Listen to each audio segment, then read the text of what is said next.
Hi guys, welcome back to our mathematics tutorial. My name is Peter C. Doppler Jr. and I'm your math tutor, and also I am an instructor of mathematics at the University of Liberia. In today's lesson, we want to continue with finding or deriving the derivatives of the trigonometric inverse function. In previous lesson, we did the derivative of the inverse function of sine. In this lesson, we want to look at the derivative of the inverse function of cosine. So what we can do is that we take this function and say let that function be equals to some y, cos inverse of x. So in order to get rid of this inverse function, we take cos on both sides. So cos of y is equals to cos inverse of x. So cos of cos inverse of x is just equals to x. So this is now cos of y equals to x.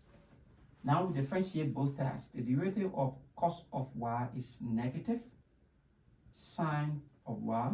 Since y is the name of the function, we attach y prime. The derivative of x is just 1.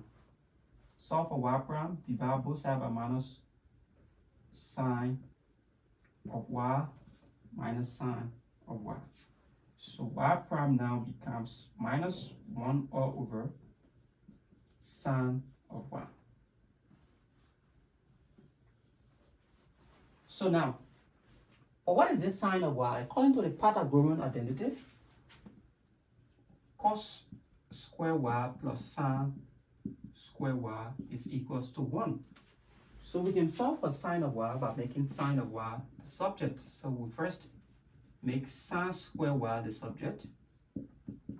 So this is 1 minus cos square y. So we take the square root on both sides down. This cancel. We're left with sine of y is just equal to the root of 1 minus cos square y. So right where we see this sine of y, we want to rewrite it as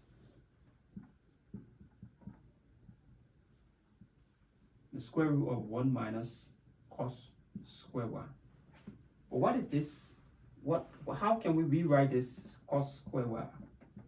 It can be rewritten as the root of 1 minus cos of y all square.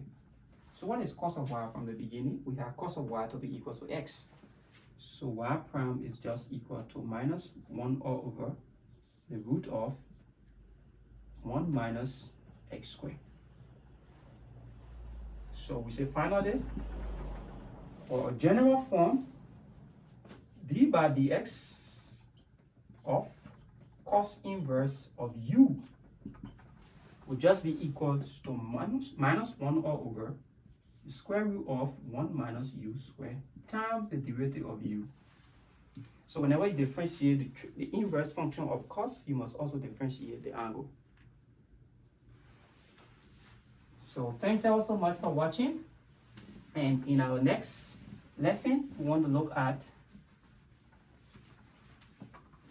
the derivative of the inverse function of tangent.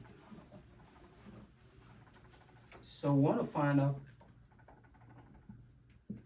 what is the derivative of the inverse function of tangent of x. So see you in our next lesson. Thank you.